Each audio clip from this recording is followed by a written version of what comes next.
1. The opening, the 8-hour productivity trap. Let me ask you something. How many times have you sat at your desk at 5 p.m. staring at a mountain of unfinished tasks, wondering, where did my day go?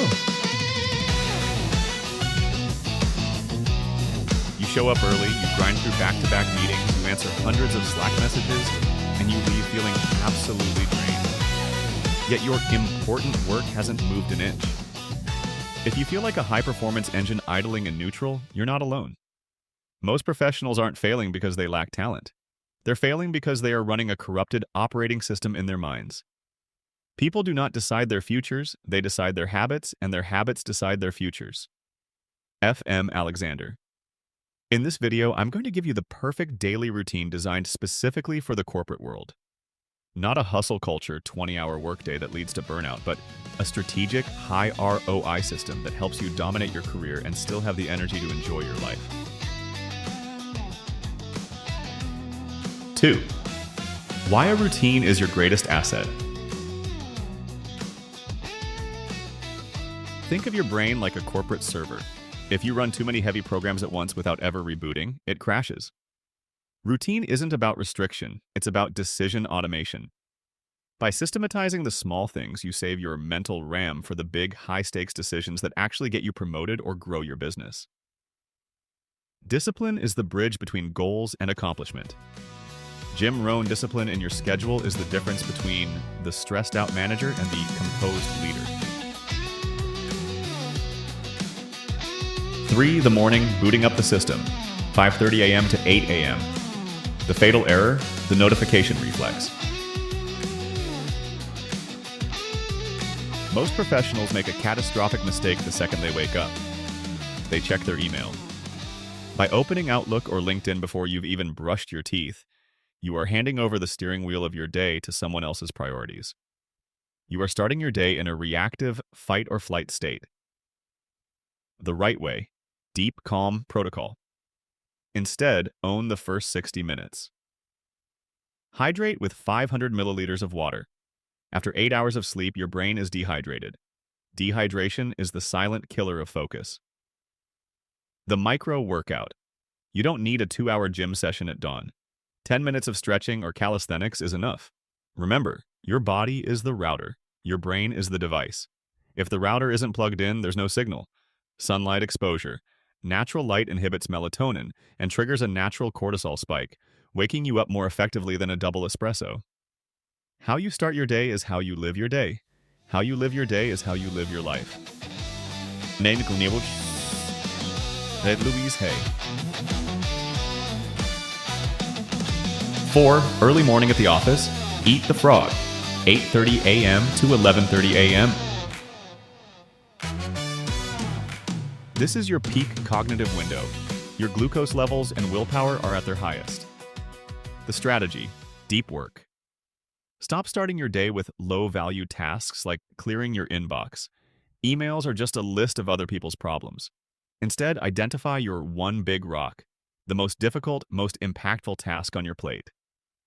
The 50-10 rule, use the Pomodoro method. 50 minutes of absolute monastic focus. 10 minutes of rest.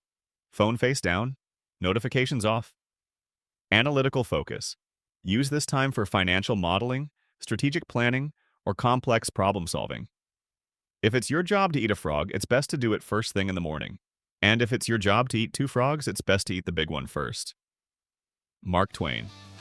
Don't let the flies, busy work, distract you from the elephant, the major project. 5. The lunch break, the midday reset, 11:30 a.m. to 1:30 p.m. The error, working through lunch. Eating a sandwich while staring at your monitor is not efficiency. It's a recipe for a 3 p.m. crash. Your brain needs a hard break to process the morning's data. The right way, total decoupling. The low glycemic meal. Avoid heavy carbs or sugary drinks. A food coma is just your body stealing energy from your brain to process a heavy meal. Go for proteins and greens. The power nap or meditation, 15 to 20 minutes. This clears the adenosine buildup in your brain, making you as sharp at 2 p.m. as you were at 9 a.m. Physical distance. Get away from your desk. Walk outside. Fresh air is a literal system refresh for your nervous system. Let food be thy medicine and medicine be thy food. Hippocrates. 6. The afternoon. Managing the slump. 1:30 p.m. to 5 p.m. Your energy will naturally dip in the afternoon, the circadian trough. Don't fight it, work with it. The strategy, low energy tasks. This is the time for collaborative work and shallow tasks. Schedule your meetings and team check-ins. Process administrative emails and file reports. Socialize and network with colleagues. If you feel the fog rolling in, switch to a standing desk or grab a green tea. Change your physical state to change your mental state. Productivity is never an accident. It is always the result of a commitment to excellence, intelligent planning, and focused effort. Paul J. Meyer. 7. Post-work, the shutdown sequence, 5 p.m. to 8 p.m. The biggest threat to a professional's mental health is the invisible tether to the office. The transition ritual. Before you leave, write down your top 3 tasks for tomorrow. This downloads the stress from your brain onto paper. When you close your laptop, say it out loud. The workday is over. High-intensity movement. This is the best time for a heavy workout. Use the gym to sweat out the day's cortisol. Relational presence. Give your family or friends your undivided attention. No phones, no work talk. Recovering your human side is what makes you a better professional. Happiness is when what you think, what you say, and what you do are in harmony. Mahatma Gandhi. 8. The evening, designing tomorrow's success, 8 to 10:30 p.m. The digital sunset. At least 60 minutes before bed, enter the no-screen zone. Blue light tricks your brain into thinking it's noon, sabotaging your REM sleep. Pre-flight prep. Lay out your clothes. Pack your bag. Every small decision you make tonight is one less micro-stress tomorrow morning. Reflective journaling. What went well? What did I learn? Reflection turns experience into wisdom.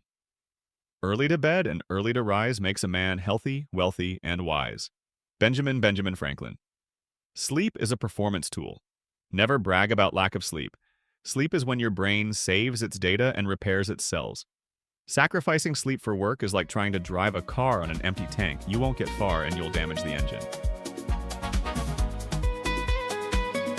9. Conclusion. Consistency beats intensity. This routine isn't a magic pill that works overnight. It is a craft. There will be days when a crisis hits or a deadline shifts. That's okay. The goal isn't perfection. The goal is a high baseline. Don't compare your day 1 to someone else's year 10. Just focus on being 1% better than you were yesterday. We are what we repeatedly do. Excellence, then, is not an act, but a habit. Aristotle. If you follow this framework for just 30 days, you won't just see your productivity soar, you will find the clarity and the wealth, both financial and mental, that your hard work deserves. Discipline today, freedom tomorrow. If this video helped you gain clarity on your journey to financial and professional freedom, hit that like button and subscribe to Clear Money. See you at the top.